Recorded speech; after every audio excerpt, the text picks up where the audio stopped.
世界一わかりやすいシグリカの要点解説です。使い方の実演、解説の順でご紹介します。まずは早速使い方を見てみましょう。変装スキルで入場、音階スキル、通常攻撃連打。通常攻撃ボタンが黄色く光ったら長押しして強化銃撃、共鳴解放、通常攻撃連打。通常攻撃ボタンが黄色く光ったら長押しして強化銃撃、共鳴スキルボタン長押しで強化共鳴スキル、収装スキルで交代。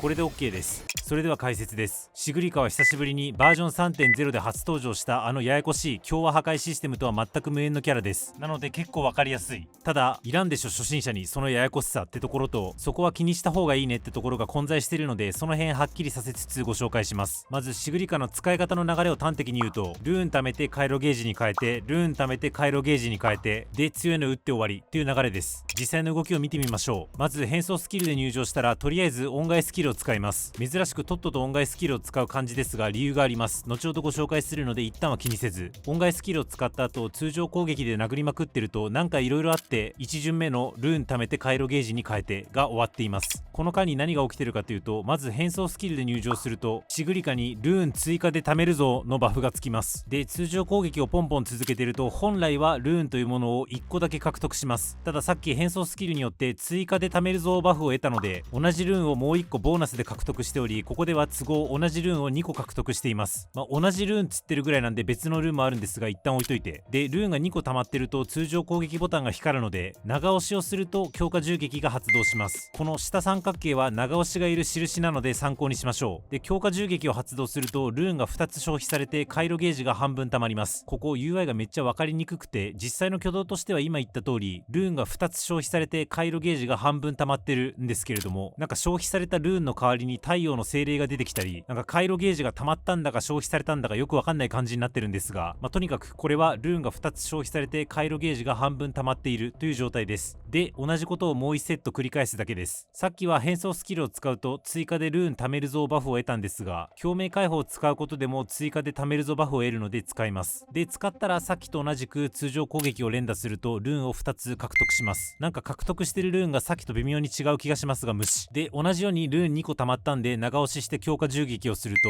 ルーンを2個消費して回路ゲージがもう半分溜まります。そうすると回路ゲージがマックスになって共鳴スキルアイコンが光るので押すと強化共鳴スキルが発動して大ダメージを与えられるので仕事終了。収装スキルで交代して終わりっていう感じです。収装スキルの効果はダメージに加えて味方が音階スキルを発動させると相手の動きを止めるという支援効果です。以上。割と飲み込みやすいはず。ではここから初心者にとっては全然大事じゃない話と初心者であっても把握した方が超大事な話を一つずつ共有します。まず全然大事じゃない話から。今ルーンが2種類出てきたと思いますが、その違いマジで気にしなくていいです。とにかく今説明した順で攻撃ができてれば何の問題もありません。ただ一応気持ち悪いと思うんで違いを説明すると、まずルーンには機体と問答の2種類があります。でさっき通常攻撃を連打してるとルーンが溜まるって言っちゃったんですけど、これは少し雑な説明で、厳密には通常攻撃4段目をした後にどっちのルーン獲得するっていう選択肢が出ています。でここで通常攻撃ボタンの方をそのまま押すと機体の方のルーンを獲得します。で変装スキルで得られる追加で貯めるぞバフっていうのは正確にはルーンを1個獲得した時追加で同じルーンを1個獲得するというバフなので、今回は機体のルーンをもう1個獲得していて都合2個の機体のルーンを獲得しているということになります。例えば通常攻撃4段目を打った後の選択肢で共鳴スキルの方を選択すると今度は問答のルーンを獲得でき、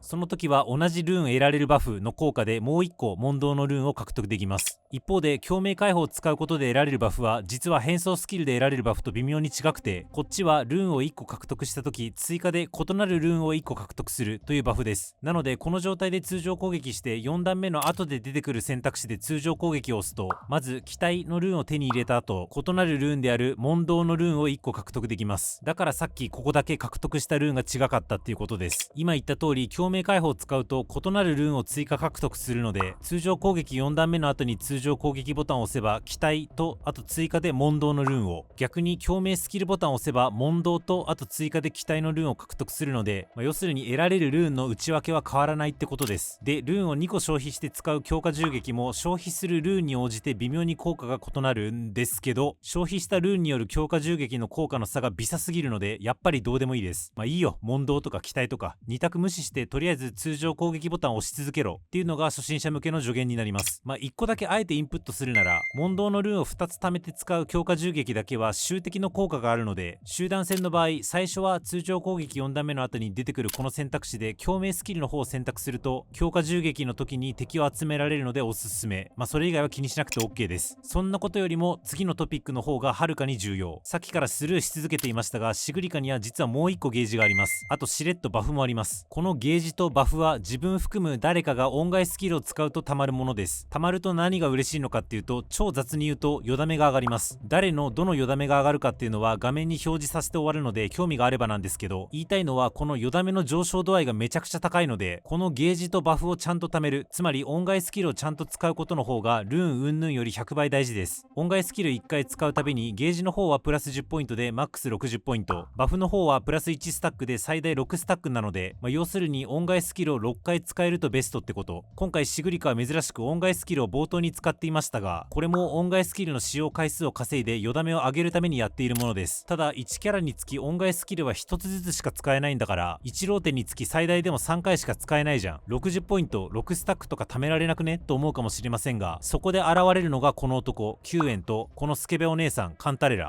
彼と彼女は共鳴スキルだったり共鳴解放が恩返しスキルの発動扱いになるという特性を持っているので、恩返しスキルの発動回数をかさ増しできる貴重なキャラです。シグリカ以外のキャラに交代している時もシグリカの恩返しゲージの蓄積状況はここで確認できるんですが、ご覧の通り通常の恩返しスキルでももちろんゲージは増えるものの、9円が適当に殴ってるだけでもモリモリ増えてますよね。だからシグリカは9円カンタレラと相性がいいということになります。もし9円カンタレラを持っていないにしても一緒に出撃するキャラの恩返しスキルは絶対に使うこと、これを徹底しましょう。最後にバフとゲージについてちょっとだけ補足すると、まずバフの方については基本的に永続でスタックします。つまり恩返しスキルを累計6回使いさえすれば以降はずっとよだめが最大になるということです。編成を変えない限りバフは消えないので安心です。一方でゲージについてはシグリカが強化銃撃を使う時にマックス30ポイント消費して、それと引き換えに強化銃撃のよだめが上がります。こっちは随時消費していく感じです。ゲージの見た目が分かりにくくてゲージはマックス60ポイントなんですが、まず紫色で30ポイントまで溜まって、30ポイントから60ポイントの区間は黄色が覆いかぶさるように溜まります。つまり強化銃撃を使う時に紫色のゲージが溜まりきっている、イコール30ポイント溜まっていると効果が最大ってことです。ちょっと分かりにくいんですがご参考まで。あと最後に点の話を一つ。シグリカは共鳴効率が 125% を超えると超過分 1% につき恩返しスキルダメージが 2% 上がります。で最大の上昇量は 50% です。要するに共鳴効率が 150% 以上だと一番強いよっていうことなんですが、目指してみると分かるんですが、共鳴効率 150% ってのは結構しんどいです。ゲーム内の攻略サイトを見ても推奨値は 140% 以上なので、そんなに無理せずで OK です。解説は以上です。なおおすすめ音楽とか育てるスキルの優先度は、せっかくゲーム内の攻略サイトに記載があるんだからそっち見ようの精神で割愛します。いかがでしたでしょうか。名調界隈の攻略動画はパワポとか数字とか使ってどちゃくそ丁寧に作られており、好きなキャラをいい感じに使えるようになりたいだけなんだよなという私みたいなライト勢にはちょっと味が濃すぎる印象があったので、伝える範囲や深度を私なりに厳選してライト勢向けに動画を作りました。リナシータ以降のキャラを全員分作ってますし、今後実装するキャラも基本的に同じようなあっさり味の攻略動画を作ってまいります。今後のキャラの分もお見逃しのないようチャンネル登録よろしくお願いします。今回のキャラの使用感、動画への忌憚のないご意見感想、ぜひコメントください。お次なし。